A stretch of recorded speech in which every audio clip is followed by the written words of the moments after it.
देख रहे हो ऐसे नाम और लाइव में आपका स्वागत है। हमारे साथ जुड़ चुके हैं संभाग मीडिया प्रभारी जय सिंह जोड़िया, जिससे बांसवाड़ा एनपीसीएल शिलान्यास कार्यक्रम में प्रधानमंत्री मोदी जी आ रहे हैं उसके बारे में संभाग मीडिया प्रभारी जय सिंह से पूछते हैं वो उनकी क्या राय है वो और वो किस प्रकार से उनका स्वागत करते हैं। ये शिलान्यास कार्यक्रम को लेकर प्रधानमंत्री मोदी जी आ रहे हैं तो उसके बारे में आप क्या कहना चाहोगे? हेलो। हाँ जी, आ रही है। हम्म। जी, तो बहुत बहुत धन्यवाद शांतिलाल जी और तमाम दर्शक बंधुओं को जोहार। और आपका जो सवाल है, जिस तरीके से अभी बहुत सारे लोगों को सोशल मीडिया के माध्यम से भी पता चला होगा और पत्र पत्रिका और तमाम प्रकार के साधन संसाधनों से पता चला है। और आज जो जिस तरीके से लंबे पावर प्लांट को लेकर के जो कार्यक्रम का जो आयोजन आधारशिला रखने की जो बात आई थी, उसको लेकर के आज कार्यक्रम रही है भारतीय जनता पार्टी और देश के प्रधानमंत्री और तमाम उनके समर्थक लोगों के साथ मिल इस न्यूक्लियर पावर प्लांट से हमारे इस इलाके को कोई फायदा होगा या नुकसान होगा, ये सवाल है। तो इस पे मैं यही कहना चाहता हूँ कि अगर हम दोनों तरफी चीज़ों को देखें, दोनों पक्ष का आकलन करें, तो कहीं न कहीं हमको ये लगता है कि इस पावर प्लांट से कुछ इंडस्ट्रीज़ को, कुछ बिज़नेसमैन्स को, कुछ पूंजीपतियों को सीधा फ़ायदा पहुँचने वाला है।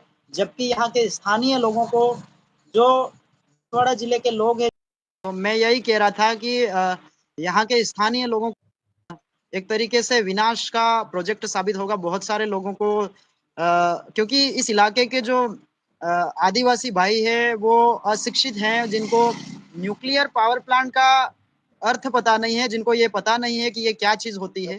तो वो कहीं न कहीं जिस तरीके से मीडिया और तमाम प्रकार के सरकार और सत्ता के समर्थक लोगों के द्वारा जो चीजें दिखाई जाती है, उनको वो एकदम सही मान लेते हैं और उनकी बातों में आसानी से आ जाते हैं। और यही कारण है कि अनुसूचित क्षेत्र में और विशेषकर बांसवाड़ा जैसे इलाके की जो लोकेशन है, वो इसी आधार पे इन्होंने तय किया है, क्योंकि इनको पता है कि बांसवाड़ा जिला तरीके से सबसे उपयुक्त साबित होगा, क्योंकि यहाँ पर माही नदी जो वागड़ की अपन कह सकते हैं जीवनदायिनी है, और यहाँ पर हम कह सकते हैं जो माही डैम जिसके ऊपर बना हुआ है, इससे पर्याप्त रूप से जल की उपलब्धता हो जाती है। तो जाहिर सी बात है, ये जो पावर प्लांट है, ये कहीं न कहीं यहाँ पर इन लोगों का, यहाँ के स्थानीय लोगों का विनाशकारी ही साबित होगा, क्योंकि ये लोग इतना अभी जानते नहीं, इसके दूरगामी परिणाम क्या होने वाले हैं इसके बारे में इनको पता नहीं। इसलिए लोग ये देख रहे हैं कि कुछ अच्छा हो रहा है, ये सोच करके, ये समझ करके जा रहे हैं। लेकिन निश्चित रूप से जब इसका ये पावर प्लांट लगने के बाद जब चालू हो जाएगा, उसके बाद जब इसके दुष्परिणाम शुरू होंगे, तब इनको कहीं न कहीं इस बात का आभास होगा कि हमने बहुत बड़े एक विनाशकारी कार्यक्रम में शामिल होकर के उसको निर्माण के लिए हमने अनुमति दी थी। इस तरीके से हम लोगों को बाद में इस बात का जब इनको सच्चाई का पता चलेगा, तब उनको इस बात का आभास भी होगा। जी। जी, इसमें एक पत्रिका में प्रिंट छपी है, उसमें लिखा गया है चलो नापला छोटी सरवन में करे जोहार नरेंद्र मोदी जी का। जोहार का हमेशा से बीजेपी ने विरोध किया, लेकिन अब जो आदिवासी बाहुल्य क्षेत्र में आ रहे तो वो जोहार का अभिवादन कर रहे हैं।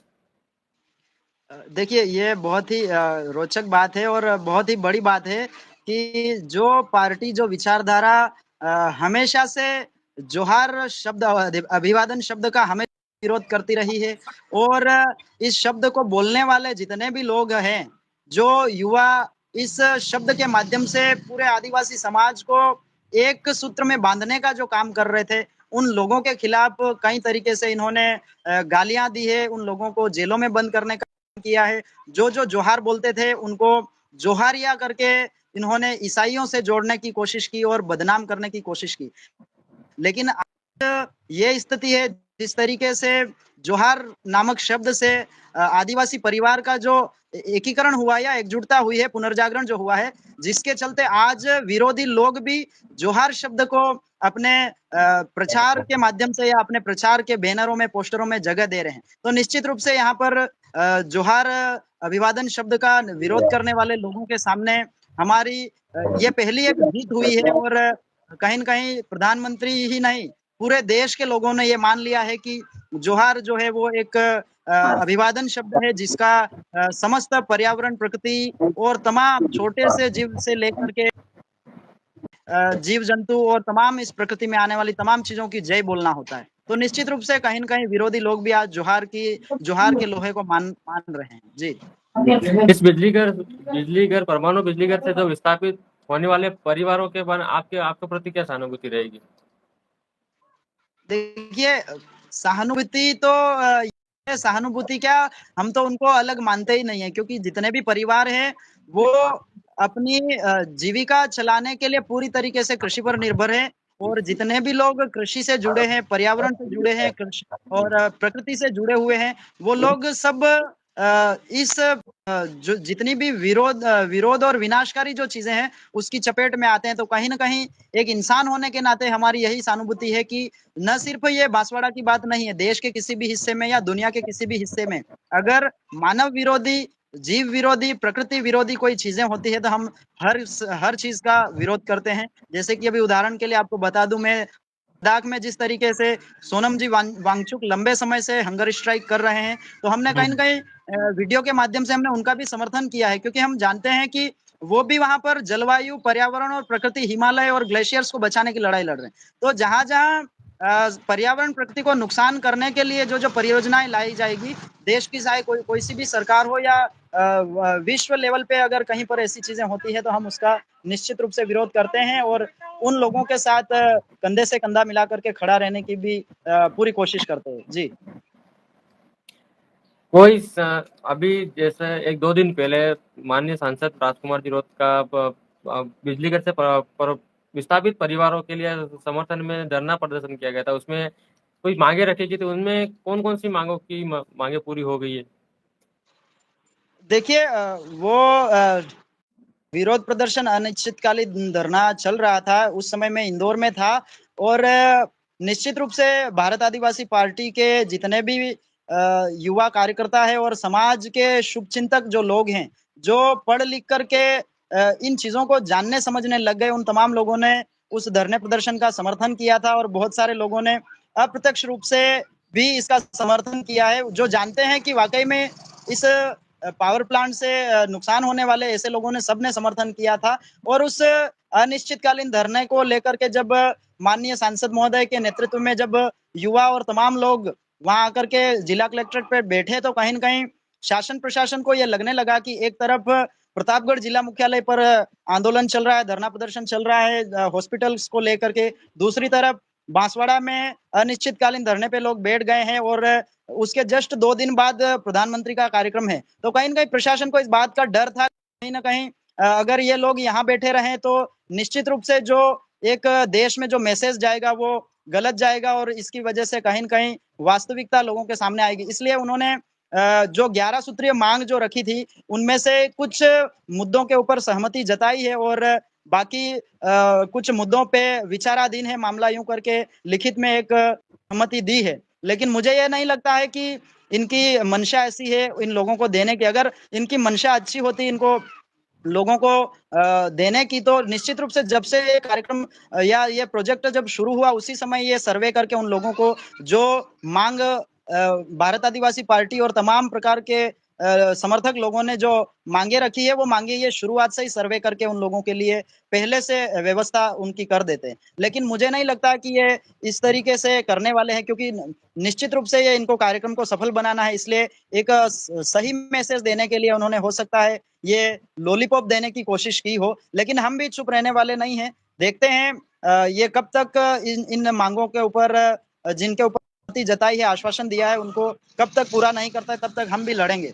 और जितने भी आपके इस चैनल के माध्यम से भी निवेदन करेंगे, जितने लोग देख रहे हैं सभी सहयोग भी करें, क्योंकि आने वाले समय में ये सिर्फ नापला की बात नहीं है, नापला के आसपास और जितना भी आप एक रेडियस ले सकते हो, परिधि ले सकते हो, लगभग 40 से 50 किलोमीटर या इतना मैं बता सकता हूं कि रतलाम जो मेडिकल कॉलेज के साथ इनका टाई अप हुआ है वो सर्वे कर रहे हैं। उनकी एक रिपोर्ट आई थी 30 से 40 किलोमीटर का दायरा, वो भी बता रहे हैं इस दायरे में इतना मतलब कि रेडिएशन फैलेगा और उस रेडिएशन के चलते यहाँ पर 2 से 3 डिग्री तापमान भी बढ़ने की संभावना बताई है।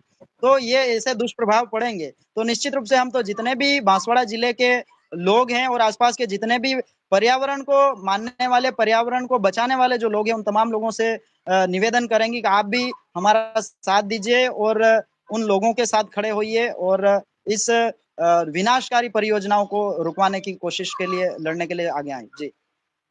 जी, बांसवाड़ा में न्यूक्लियर प्लांट के शिलान्यास के अलावा भी आप मोदी जी से किन-किन चीज़ों से उम्मीद कर सकते हैं वो बांसवाड़ा में कोई और भी सौगात दे के जाए?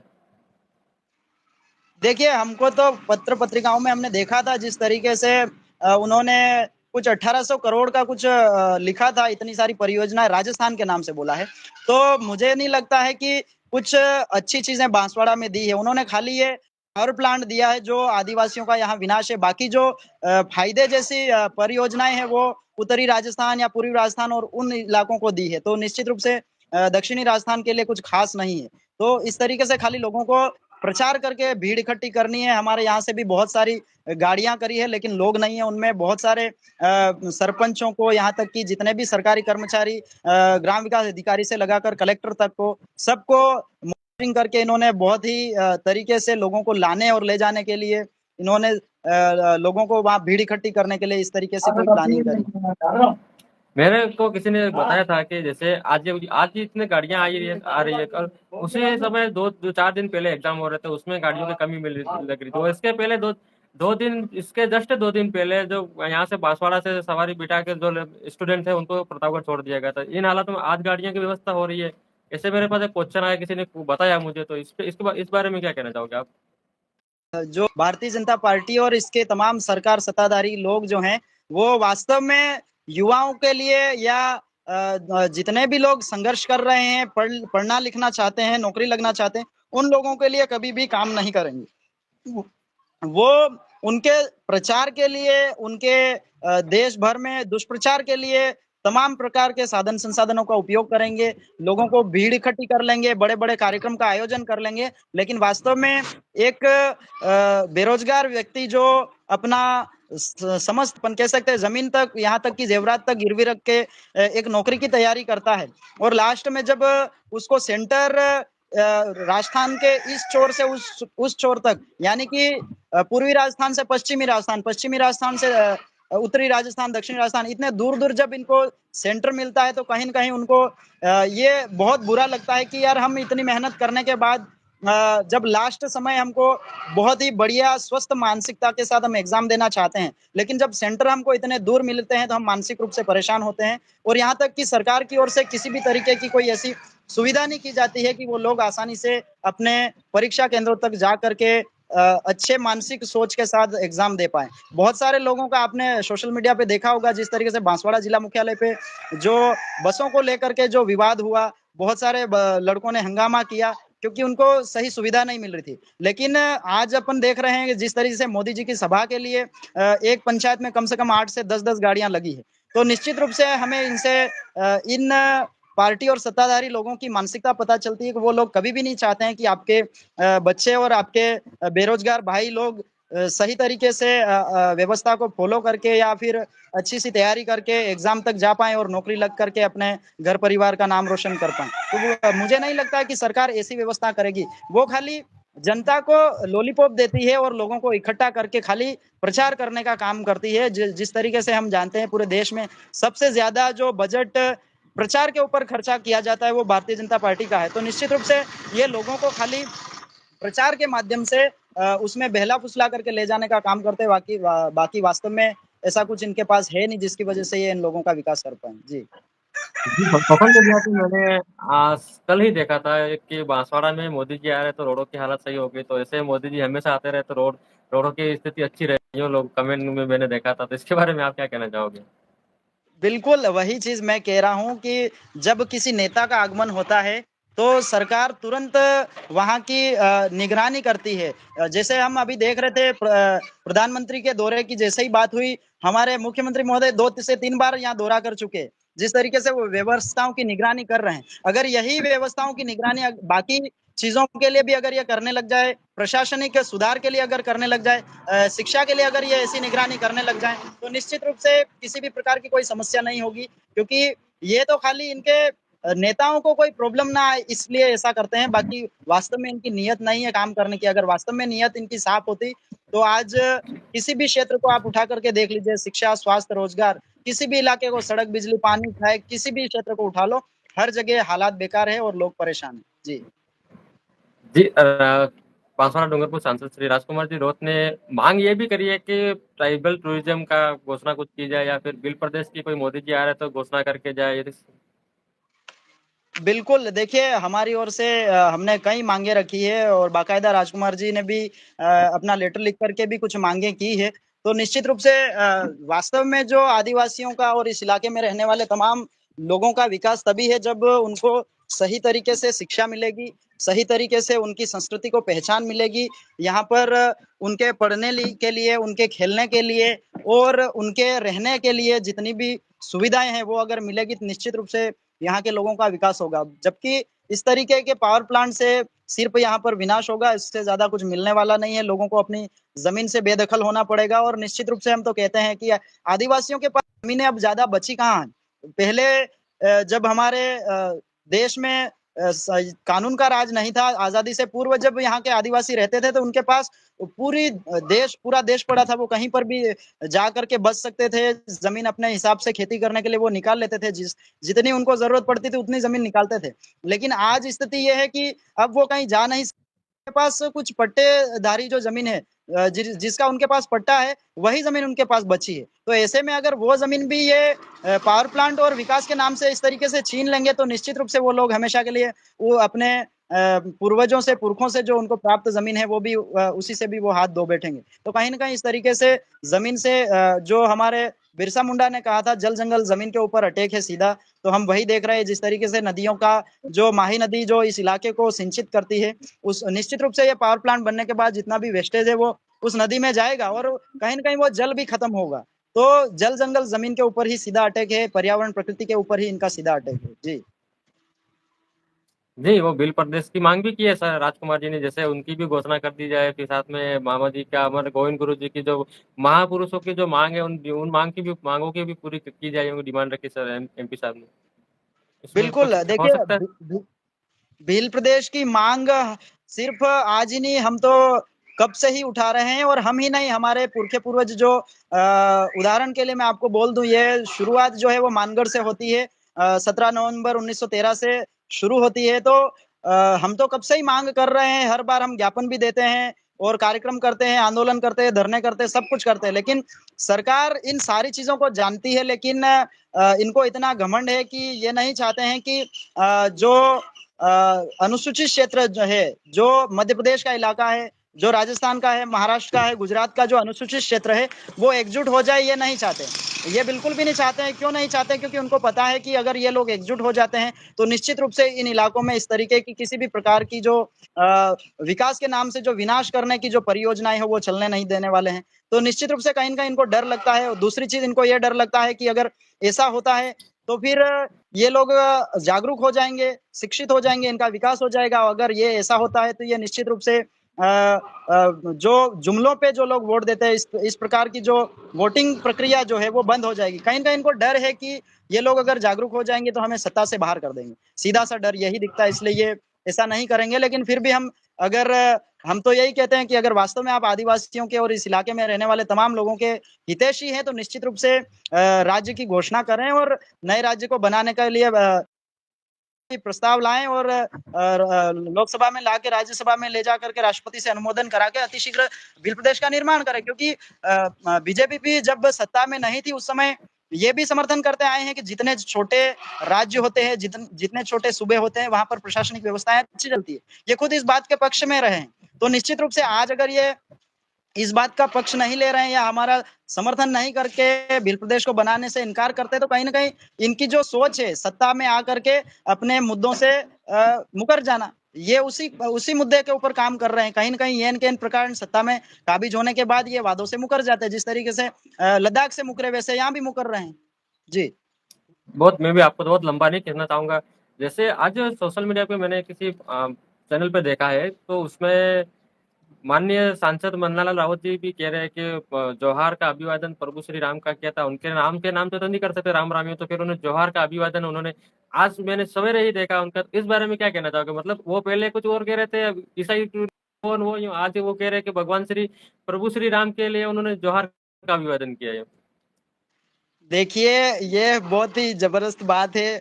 आप देख पा रहे होंगे कि मन्नालाल रावत एक तरीके से देश की सर्वोच्च पंचायत के सदस्य हैं, और जब उनकी इस प्रकार की उटपटांग बातें जब हम देखते हैं तो कहीं न कहीं ऐसा लगता है वो कठपुतली की तरह नाच रहे हैं खाली। क्योंकि हमने देखा शुरुआत से ये जोहारी बाप वाले एवेंजेलिकल इकोसिस्टम ऐसे ऐसे शब्दों से इन्होंने हमें नवाजा है, और सीधा सट जोहारी कर बोल करके इन्होंने हमें ईसाइयों से जोड़ा है। तो निश्चित रूप से जो आदमी इतने लंबे समय से विरोध कर रहा था, पुरजोर तरीके से विरोध कर रहा था, हर दिन गाली दे रहा था, वो व्यक्ति आज अच्छा ही बताने लग गया, वो आज श्री राम से जोड़ने लग गया। तो निश्चित रूप से आप ये कह सकते हैं कि मन्नालाल रावत जो हैं वो वास्तव में सत्य के ऊपर नहीं चल करके उनकी पार्टी के द्वारा जो जो चीजें इनको दिखाई जाती है, बताई जाती है, उसको आंख मूंद करके फॉलो करते हैं, और इसी वजह वजह से आज इनको जोहार को स्वीकार करना पड़ रहा है। और जोहार को जो व्यक्ति स्वीकार कर लेता है वो निश्चित रूप से समाज में आगे बढ़ जाता है, और जो विरोध करता है वो हमेशा के लिए खत्म हो जाता है। इस बात को इनको आज आभास हो गया, इसलिए वो ये बताएंगे। क्योंकि अगर ऐसी बात है तो इन्होंने, इसका मतलब ये है ये हिंदू धर्म की बात करते हैं, तो फिर हिंदू धर्म के आधार पे अगर ये बात कर रहे थे इतने दिनों से, तो इनको तुलसीदास की रामचरितमानस में पढ़ना चाहिए था, जोहार का अभिवादन वहां भी है। तो इन्होंने उस समय ये चीजें नहीं बताई, लेकिन आज प्रधानमंत्री के माध्यम से योग करवाया जाना कहीं न कहीं उनके लिए एक बहुत बड़ा चैलेंज सामने खड़ा हो गया। इसलिए न तो उनको उगलते बना और न निगलते बना, इसलिए वो आज समर्थन कर रहे हैं। जी। जी, उदयपुर ग्रामीण के माननीय विधायक फुलचंद मीणा ने भी इसका समर्थन दिया है कि जोहार का अभिवादन का था, बीजेपी से बिल्कुल, विधायक। देखिए, जोहार का अभिवादन करना अपने आप में पूरी प्रकृति की जय बोलना है। यहाँ पर किसी व्यक्ति, किसी जाति, किसी धर्म, किसी मजहब, किसी संप्रदाय, किसी की जय बोलने की बात नहीं है। यहाँ पर संपूर्ण प्रकृति की एक ही शब्द में जय बोलना होता है। तो निश्चित रूप से जो प्रकृति प्रेमी होंगे, जो पर्यावरण प्रेमी होंगे, जो वास्तविकता जीवों में विश्वास करते होंगे, वो लोग सभी जोहार को आसानी से स्वीकार कर लेंगे। और जो लोग अपने अड़ियल रवैये के साथ किसी पार्टी और किसी संगठन की गुलामी करेंगे, वो लोग निश्चित रूप से विरोध करते रहेंगे, और करते करते करते यदि उनके आका मान जाएंगे, उस दिन वो भी धराशायी होकर के मानने लग जाएंगे। तो जाहिर सी बात है, जोहार शब्द अपने आप में बहुत बड़ा एक सार्वभौमिक और वैश्विक शब्द है। इसकी महत्ता अपने आप में बहुत ही जबरदस्त है, और ये सिर्फ यहाँ ही नहीं, ये पूरे दुनिया को मानना चाहिए। क्योंकि प्रकृति की जब बात आती, पर्यावरण की बात आती, तो पूरी दुनिया को माननी चाहिए।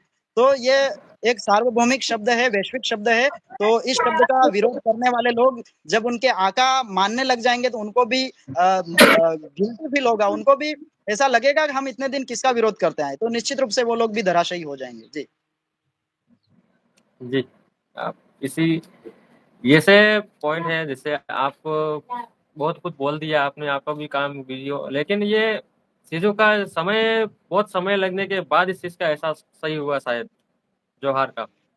बिल्कुल होगा, क्योंकि मैं तो कह रहा हूँ ना, ये राहुल गांधी जी बोल रहे हैं जोहार, आज वो बोल रहे हैं, मोदी जी बोल रहे हैं, तो फिर इन विरोधी लोगों की बात ही क्या, ये भी एक वक्त आएगा मान लेंगे। वो कहते हैं कि शुरुआत में हर व्यक्ति व्यक्ति का विरोध करता है, जब वो व्यक्ति शुरुआत करने वाला थोड़ा सा सफल होता है तो वो चुप हो जाते हैं, और जब वो पूरी तरीके से सफल हो जाएगा तो वो उसके साथ हो जाएंगे। तीन अवस्था आती है, तो जोहार के साथ भी वही अवस्था है। आज जोहार का डंका पूरी दुनिया में बज रहा है, इसीलिए आज वो लोग खुद जोहार को मानने लग गए हैं, और एक वक्त ऐसा आएगा ये खुद पीछे हो जाएंगे, अपने साथ साथ अपने जो विचारधारा चल रही है उसके साथ एक दिन आना पड़ेगा इनको। जी जी, धन्यवाद आपका कीमती समय देने के लिए। और साथियों, आप भी कमेंट बॉक्स में कमेंट जरूर करें, ताकि आप इस वीडियो के माध्यम से क्या आपको कुछ लगा। धन्यवाद। जी, बहुत बहुत धन्यवाद।